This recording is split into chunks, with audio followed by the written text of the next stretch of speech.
Tess Medina is still dealing with the loss of her father when she starts at a new school, but she stays close to him by doing what she does best, baking. He taught her everything she knows, but when tasting her creations causes a deep stabbing pain, Tess tries to power through it and be strong, just as she powers through her emotional pain. Besides, sharing her baked goods at school might help her make new friends.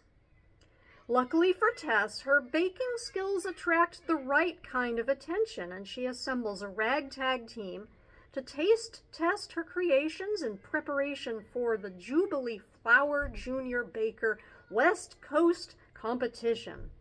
After just missing out on Star Baker 3 years ago, this is her chance to redeem herself and, above all, make her dad proud.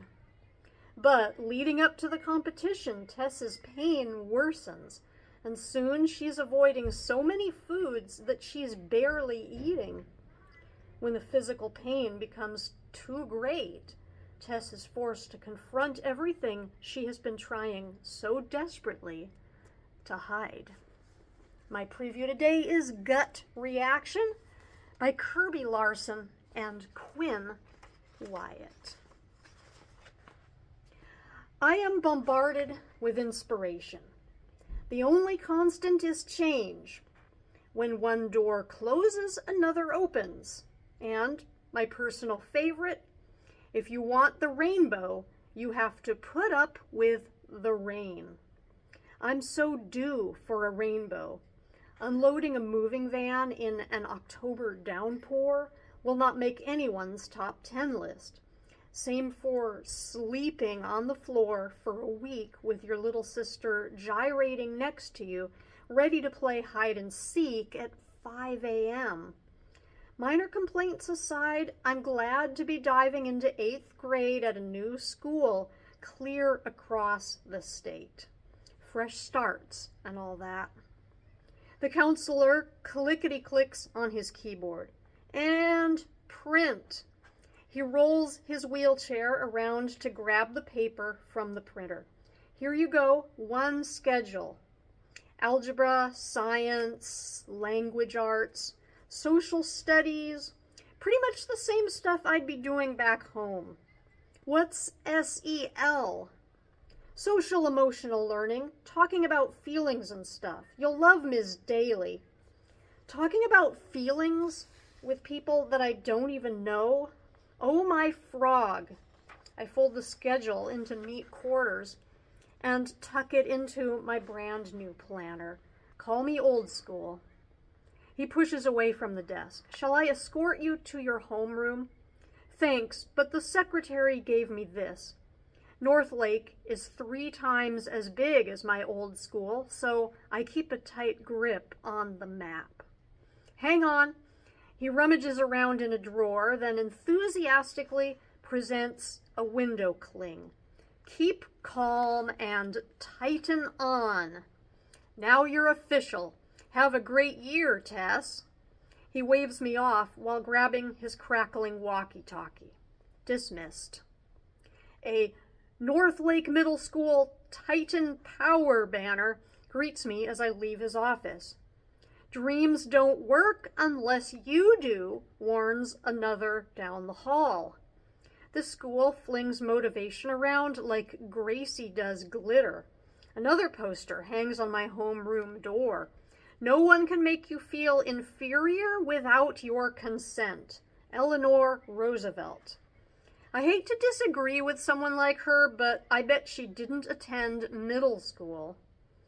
I make a wish on my dandelion ring before slipping inside. New place, new start, new friends. The teacher's cleaning up a latte puddle on his desk while a tall kid waves his hands around. Sorry, Mr. Jensen. Sorry. It's okay, Wayne. Accidents happen. Mr. Jensen pitches a wad of soggy paper towels into the waste bin. Show's over, everybody. Take your seats. I hang back, waiting to scope out an open spot. When the scuffling settles, I count empty chairs. 4. But I'm a middle to back of the room kind of person, so the one in the front row's not happening. Here's a seat. A really cute guy points to a desk near him. A girl with blue streaks in her hair grabs her things and stands up. Mr. Jensen said I could move there. Sorry, I shift out of her way, accidentally whacking another girl with my backpack. Sorry. The goal is to get out of the aisle without maiming anyone else, so I plunk down next to the latte spiller. Nothing like making a grand entrance. I set my pack on the floor and realize no one's even looking at me. Okay, I may survive after all. The cute guy shows Blue Streak something on his phone. She laughs. He holds it toward me so I can see the photo of 2 kids wearing North Lake t-shirts, which is super nice of him, but I have no idea why it's share-worthy. That was so hysterical. Blue Streak braces her hand on cute guy's shoulder, leaning in. He glances my way, and I guess he reads confusion on my face. Maybe you had to be there? I nod. Caitlin and I used to have tons of inside jokes too before. I never realized they aren't that funny if you're not on the inside. Is that a cell phone I see, Mr. Jackson? Cute guy's phone disappears in a flash. Happy to provide this teachable moment, Mr. J. When he grins, he's even cuter, and probably knows it. Mr. Jensen nails him with that universal teacher look. 2 more minutes of chat time, sans cell phones. That's French for without, Blue Streak offers. I learned that when we went to Paris last summer. I learned it from Juliet, the croissant queen at Tony's, closest I've ever been to Paris. The latte spiller shifts toward me. I don't know you. This pronouncement indicates a huge character flaw on my part. Today's my first day. He sticks out his hand. I'm Wayne Wesley Walker. Pleased to meet you.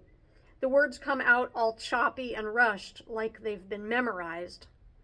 I can't leave the guy hanging out there. Hi, Wayne Wesley Walker. Tess Medina. We shake. He points to the floor.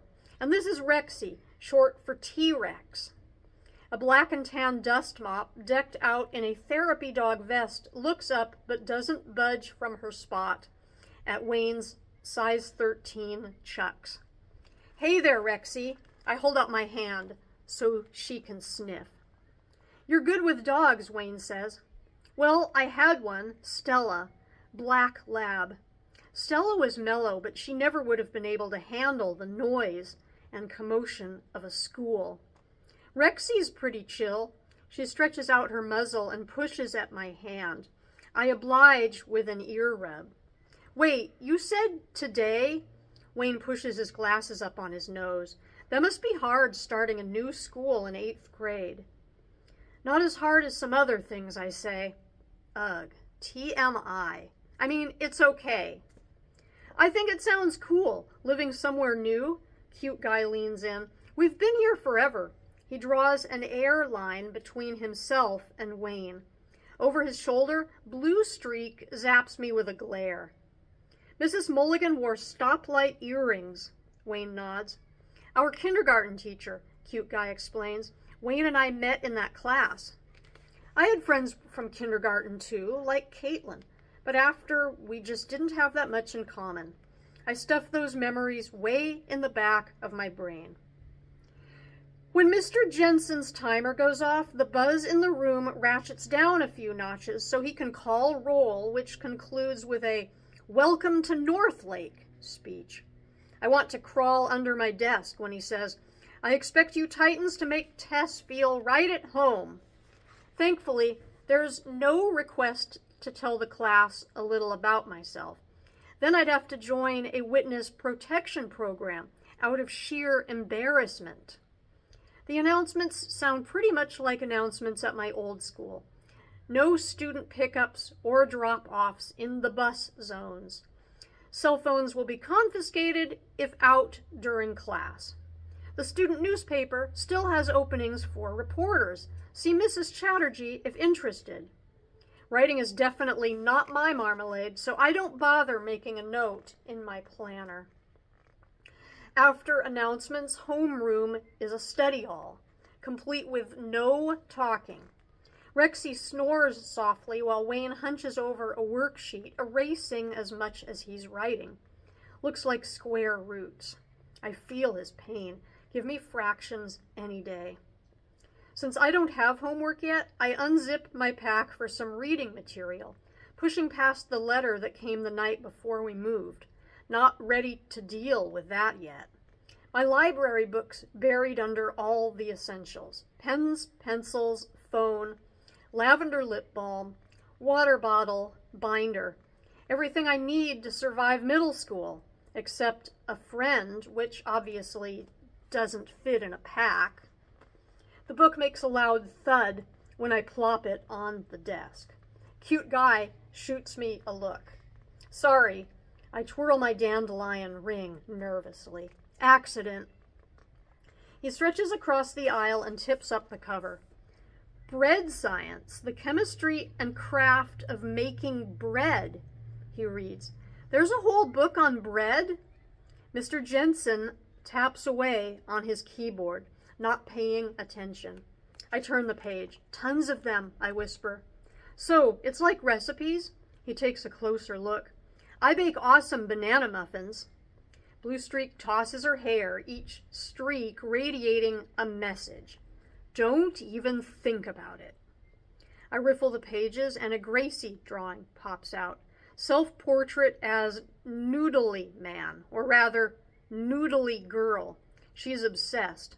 This is her way of enlisting my help to convince Mom that's what she should be for Halloween. For a 4-year-old, she can really plan ahead. I tuck the drawing in the back of the book. It's not a cookbook exactly. I glue my eyes to the page, hoping he'll take the hint. So what exactly? He is clearly oblivious to his girlfriend's anti-new girl vibe. Well, I duck out of Blue Streak's range of fire. The guy seems genuinely interested. Like about the science of making bread? You're kidding, it's a science? I catch myself before reciting Dad's favorite quote about the baguette being the love child of art and science. Stick to the fact. Besides, Dad is dangerous ground. Yeast feeds off sugar and emits carbon dioxide, which makes the dough rise.